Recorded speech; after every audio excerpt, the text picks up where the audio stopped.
Problem 1. Angles made by the line with the positive direction of x-axis are given. Find the slope of line. आपल्याला लाईनचा काय काढायचा आहे? Slope काढायचा आहे. आणि अँग्युलर मेजर थीटा कितीचा दिला आहे? थीटा इज इक्वल टू 45 डिग्रीचा दिलेला आहे. तर स्लोप ऑफ लाईन काढण्याचा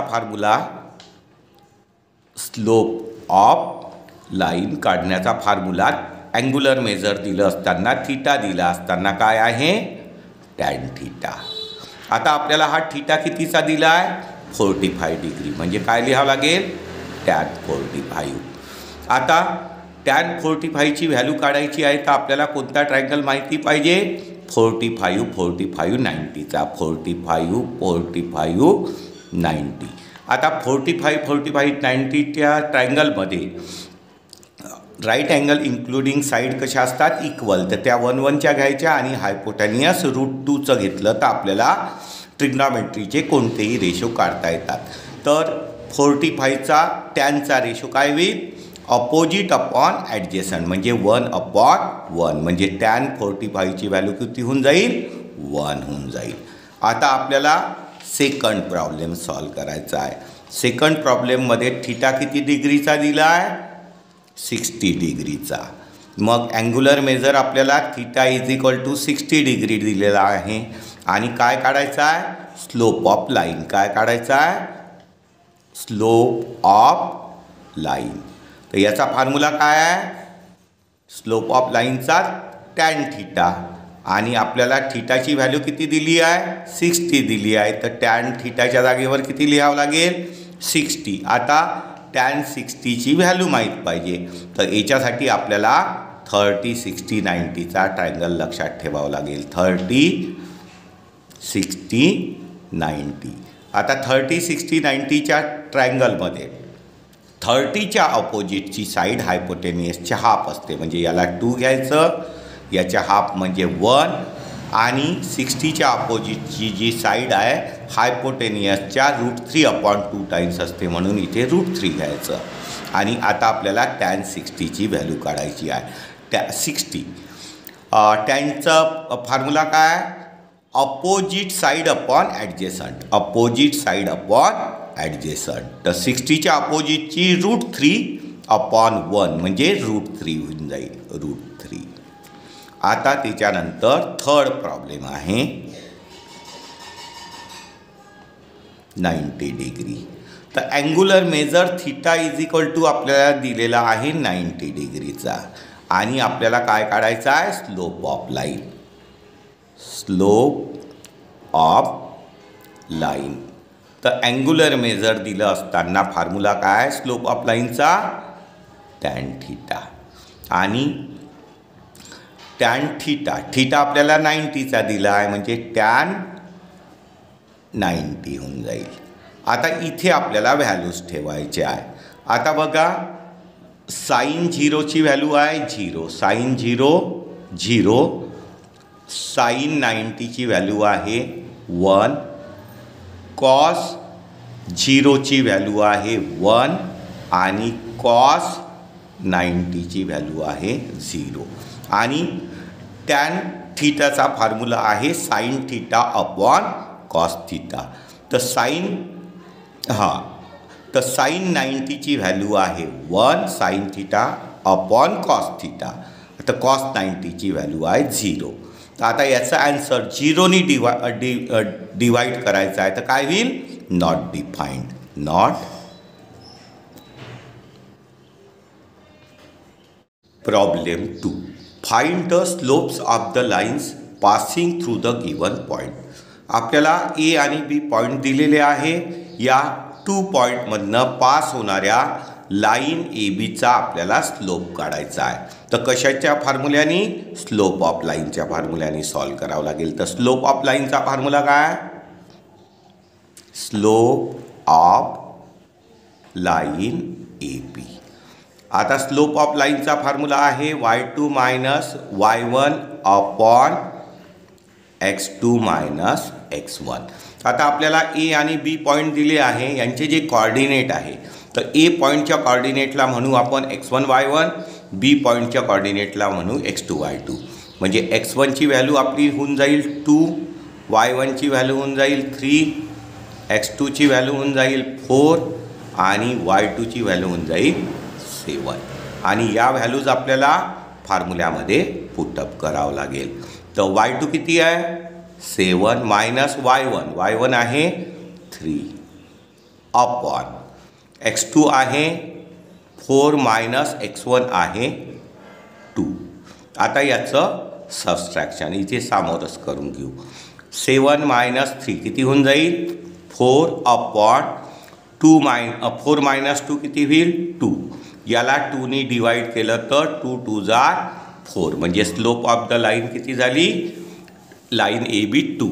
problem 2, find the slope of line passing through the given point. म्हणजे P आणि Q 2 पॉईंट्स दिलेले आहे, त्याचे कॉर्डिनेट दिलेले आहे आणि या 2 पॉईंटमधनं पास होणाऱ्या लाईनचे आपल्याला काय काढायचं आहे स्लोप काढायचा आहे.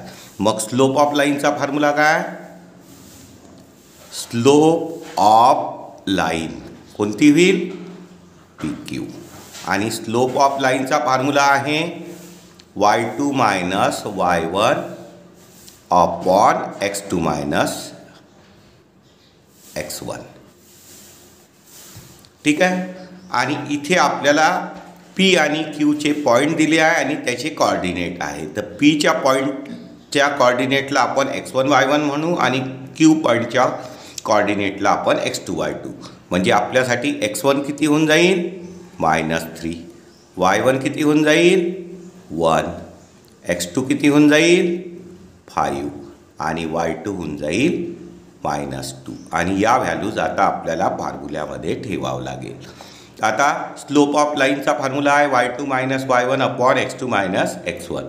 तर y2ची व्हॅल्यू दिली आहे आपल्याला -2 मायनस y1ची व्हॅल्यू आहे 1 upon x2 minus x1. x2ची value दिली आहे आपल्याला 5 मायनस आणि x1ची व्हॅल्यू दिलेली आहे -3. आता आपल्याला याची काय करावं लागेल ॲडिशन. साईन सेम आहे म्हणजे ॲडिशन होईल. प्लसची ॲडिशन प्लसमध्ये होते, मायनसची ॲडिशन मायनसमध्ये. तर -2 आणि -1 -3, -2 आणि -1 -3 अपॉन मायनस मायनस प्लस होऊन जाईल. तर 5 + 3 किती होऊन जाईल 8. म्हणजे slope of the line PQ काय होईल -3 upon. Problem 3, find the slope of line passing through the given points. तर आपल्याला C आणि D पॉईंट्स दिले आहे, त्याचे कॉर्डिनेट दिलेले आहे आणि C आणि D पॉईंटमधनं पास होणाऱ्या लाईनचा स्लोप काढायचा आहे. तर मग काय फॉर्म्युला होईल slope of line CD. Slope of line CD. तर स्लोप ऑफ लाईनचा फॉर्म्युला आहे y2 minus y1 upon x2 minus x1. तर आता C जो पॉईंट आहे त्याचे कॉर्डिनेट होईल x1 y1, Dचे coordinate x2 y2. म्हणजे x1 आपल्यासाठी झाली व्हॅल्यू 5, y1 -2, x2 7 आणि y2 3. आता या व्हॅल्यूज आपल्याला कुठे ठेवावं लागेल फॉर्म्युल्यामध्ये.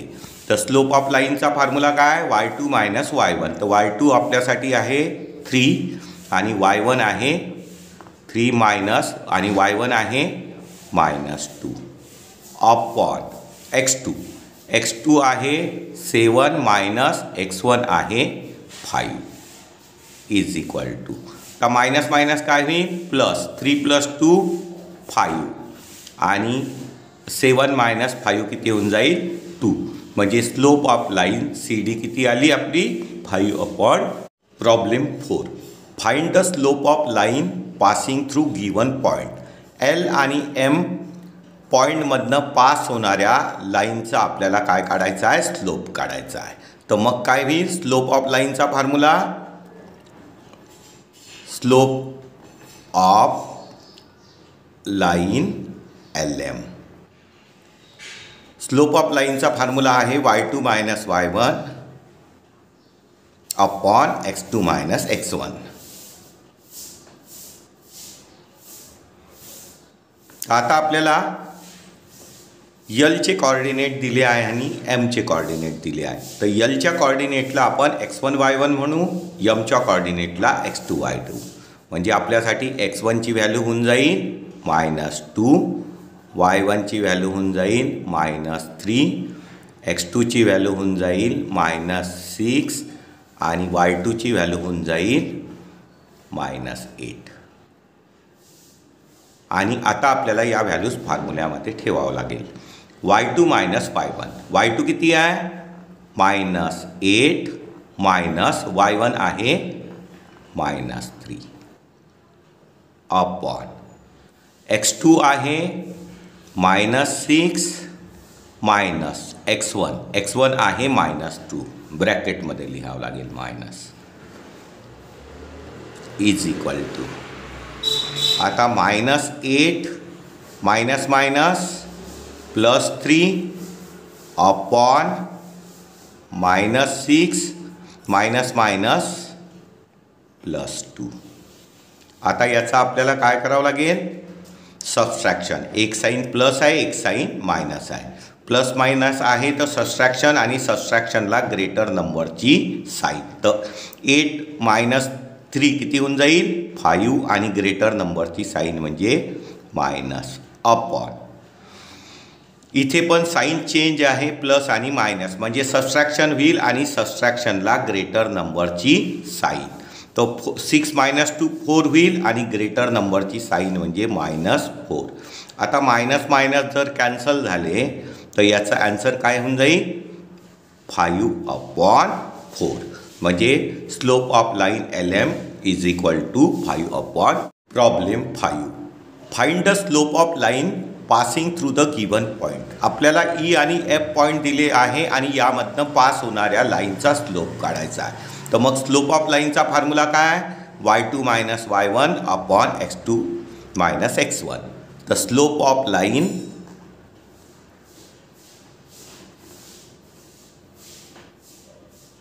EF. फॉर्म्युला काय होईल स्लोप ऑफ लाईनचा y2 - y1 upon x2 - x1. आता इथे व्हॅल्यूज ठेवावं लागेल. तर ईचे कॉर्डिनेट जे आहे त्याला x1 y1 म्हणू आणि Fच्या कॉर्डिनेटला x2 y2. तर x1ची व्हॅल्यू आपली होऊन जाईल -4, y1ची व्हॅल्यू होऊन जाईल -2 आणि x2ची व्हॅल्यू होऊन जाईल आपली 6 आणि y2ची व्हॅल्यू होऊन जाईल आपली 3. आणि आता या व्हॅल्यूज आपल्याला फॉर्म्युल्यामध्ये पुटअप करायच्या आहे. तर y2 - y1. तर y2 आहे 3 y1 आहे -2. तर ब्रॅकेटमध्ये लिहावं लागेल अपॉन x2 - x1. तर x2 आपल्यासाठी आहे 6 आणि x1 आहे -4. तर 6 मायनस ब्रॅकेटमध्ये लिहावं लागेल x1 -4. आता काय होईल मायनस मायनस प्लस 3 + 2 किती होऊन जाईल 5 अपॉन मायनस मायनस प्लस 6 + 4 किती होऊन जाईल 10. आणि याला डिवाइड केलं तर 5 × 1 = 5, 5 × 2 = 10. आणि स्लोप ऑफ लाईन EF किती झालं 1. Problem 6. Find the slope of line passing through given point. T आणि S पॉईंट दिलेले आहे आणि या पॉईंटमधनं पास होणाऱ्या लाईनचा स्लोप काढायचा आहे. मग स्लोपचा फॉर्म्युला काय स्लोप ऑफ लाईन